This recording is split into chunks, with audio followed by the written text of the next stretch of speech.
So the latest Sonic game has just been properly revealed, and as someone who, for some reason, still likes Sonic in the current year, I feel compelled to talk about it. It's always fun seeing what Sega's biggest series is up to, but this time, Sonic Team has been very careful about what is and isn't known about this new project. What we do know for certain, though, is that this pre-rendered teaser looks gorgeous. I'm happy to say that Sonic has now gone the majority of his life with consistently amazing CGI visuals. Marza Animation Planet has shown that they are always the best option for 3D Sonic animation. Now, if only they could work with some in-game stuff too. Sonic is running around in what my girlfriend swears is the Mystic Ruins from Sonic Adventure, and as much as I can't bring myself to get my hopes up like that, I think the environmental design here is pretty neat. I was really not a fan of the blocky trees from Lost World and Forces, so this totally beats that, but it's a little too realistic. I know there are a lot of epic gamers out there who would love to see Sonic in a game with the same graphical quality as The Last of Us 2, following up on the gold standard set by our Lord and Savior Sonic 06. But let's just say that I'm glad Sonic's cartoonish design doesn't clash too hard with the scenery. A little bit further than this and I think we'd be in a bit of an uncanny, or should I say,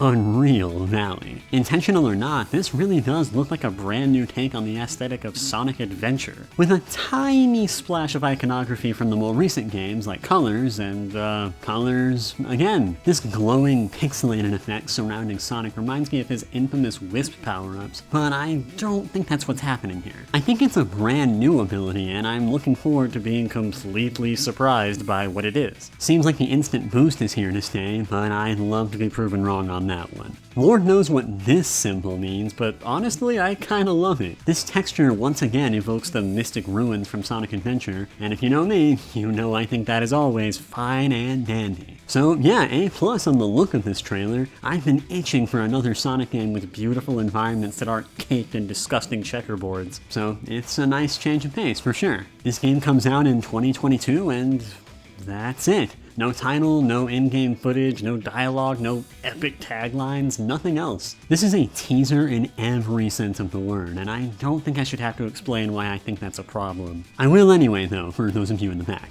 Putting everything into perspective, the Sonic series is in a super weird position at the moment. That statement is certainly nothing new, but this time it's for a much more nuanced reason. A few years ago, at South by Southwest, Mr. Sonic Team Takashi Iizuka confirmed that, yes, Sonic Team was indeed making another Sonic game.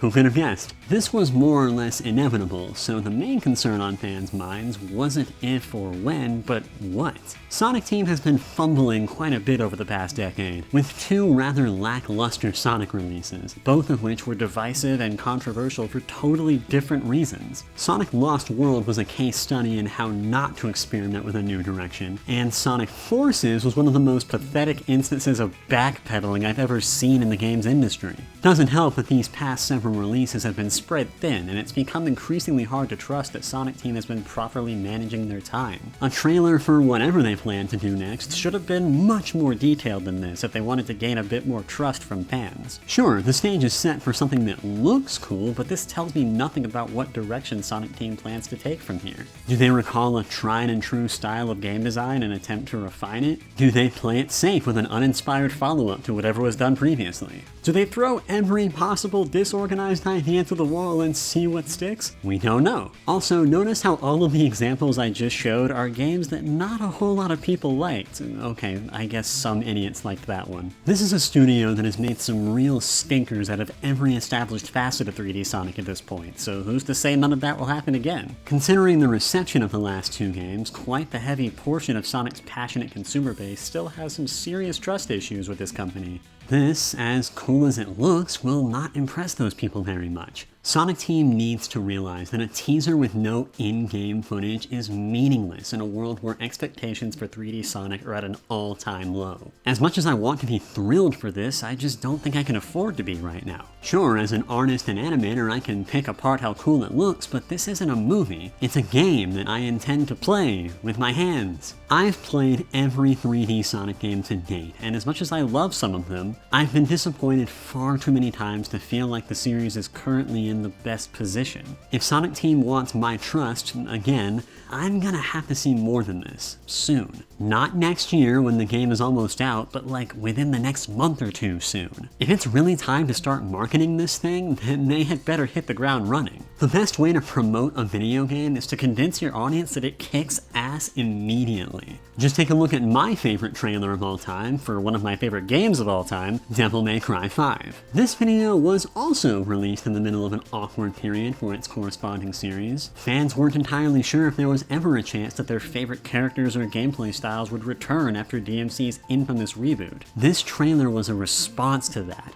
and perhaps even a play on our expectations. It showed everything it needed to. A mysterious new design for Nero, followed by returning weapons, brand new weapons, recognizably flashy combos, and a peek into what seemed to be a fun story that evoked a perfect sense of tone. All of this was bookended by the return of Dante, teasing even more to come and making the message clear to everyone. Without a shadow of a doubt, the original Devil May Cry was back in all of its glory, and it hadn't even laid down all its cards yet. That is how you do a good trailer. That is how you properly revitalize a series after losing good faith from the fandom. I know I might be asking for a bit too much, but after this many years, if Sonic Team can't do something like that, then it's already cause for concern if you ask me. Maybe all of this that I'm saying could be extremely dated by the time you hear this, but I think my point still stands. I think it's a little patronizing when a studio doesn't read the room. A teaser like this wouldn't have been controversial at all if the past 10 years or so didn't happen the way they did for Sonic. It worked with Sonic Generations, no doubt, but this vague shit doesn't really work the same way it used to anymore. What's really funny is that even though Sonic Team doesn't want to show much, information about this mysterious game didn't take too long to surface. I honestly don't feel like getting into every little detail, but the short and sweet of it is that the game was supposedly playtested by a number of 4chan users, and the working title of the game lines up with their stories, so it seems like all of this is real. And the most important thing to mention is that this might be Sonic Team's first attempt at an open world game. As much as I want to be hyped for such a thing, it honestly just makes me even more nervous. Open world games have been the go-to genre for high investment AAA games from noteworthy studios, and while I personally don't have much experience with these kinds of games, I can tell that they take a lot of resources and manpower to properly make. For an open world game to be fun, it needs to have lots and lots of stuff to do, all within a dense environment with plenty of recognizable landmarks so the player doesn't get confused, lost, or bored. While I appreciate Sonic Team's ambition, I just do not think that this is a genre that they're ready to tackle just yet. After this clusterfuck of a decade for the series, I think it needs a solid proven foundation first, perhaps to be established within a simpler game in which the groundwork has already been set. Yeah, I'm one of those bozos who thinks a Sonic Adventure remake would be a pretty cool idea, but moving that concept aside, I think my ideal new Sonic game is something that iterates on the controls of Sonic Adventure, but with inspiration taken from the level designs of 3D Mario games like Sunshine and Odyssey. This is the kind of quote-unquote open world that I think would be great for a platformer like Sonic. These locations are still clearly defined levels with deliberate design all across the board, but with plenty of breathing room and loads of secrets to be found. Kinda reminds me of another really cool game that already exists, but I guess sucks now for some reason. What we're looking at now feels to be the complete opposite problem from what we saw in Sonic Forces and to a lesser extent Sonic Colors. And I think a balance between these two ideologies would be best, but hey, maybe even that's too ambitious for Sonic Team's current staff. For now, it honestly would be nice to go back to basics with a new take on the Dreamcast era games that my nostalgic bias requires me to mention at least once every 10 minutes. Going fully open world, especially with a character that moves this fast, runs the serious risk of having to pad out the game with a whole lot of nothing. Need I remind you of this area from this masterpiece video game? Here's a better example. Remember that fan game Sonic Utopia? Well, this This might put me on a few blacklists, but I think this game is the perfect example of how flawed such a large environment in a 3D Sonic game could be. Am I the only one who thinks that this world is just so big it doesn't even feel like Sonic is a fast character anymore? No matter how well Sonic himself may control, if everything around you is spread so far apart and looks the same, then Sonic's speed ceases to feel like anything special, and you find yourself just kind of waiting to get where you're going. I'm sure this game would be nice to draw at least some inspiration from, but it's certainly not the end-all be-all of 3D Sonic. Same goes for other acclaimed fan games like Project Hero, although I do think that game controls a hell of a lot better. I should probably talk more about fan games at some time in the future, but my main point here is I'm concerned that Sonic Team might be biting off more than they can chew.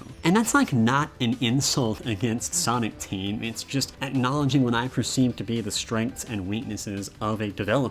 I want to live in an ideal situation where I believe that this is the best route for them to take because the concept is so promising, especially from that rad looking teaser. It's just that how far have promises taken us as people who play Sonic games over the past 10 years since the last really good Sonic game came out? Evidently, not very. Sonic 2022, or Sonic Rangers as I guess it's called, could be cool, but I guess we gotta wait and see. Hopefully not for long. I know I've been pretty damn harsh this whole time to a game that we've still seen practically nothing about yet, but hey, by now it's clear that this teaser, along with the Nintendo Direct-style showcase that preceded it, certainly got people talking. Hell, I just talked for like 10 or 12 minutes about it. Even outside of wacko man-children like myself, it seems the world is pretty pumped about Sonic at the moment, and that's nice to see. Lord knows that no matter what happens, I will certainly be playing this new Sonic game when it comes out. I mean, come on, you know this is the kind of shit I love. I can't even pretend to be mean to Sonic for very long, no matter what kind of weirdness he gets involved in. Once a fan, always a fan, I suppose. It's honestly pretty nice to be sitting in front of a microphone talking about this little bastard again. Am I missing anything? Surely there's other random Sonic stuff that's gone under my radar over the past 2 years. Oh, I can talk about that new Sonic Colors remaster. Man, I hope that game doesn't set the fandom on fire all over again. Maybe I should check out all those mobile games. Oh, and the merchandise. The world needs to see my collection of Sonic action figures. Have I talked about the Sonic live-action movie on here yet? Lord have mercy, that would be a doozy. Am I the only person in the world that straight up hated that movie? Wait, did I never make a video about Team Sonic Racing? Come to think of it, I never did properly review the 3D Sonic games after Adventure 2. I wonder if there are still people who think I'll continue that series of retrospectives. Hell, I thought that I was done with all of this forever. I just can't be kept away.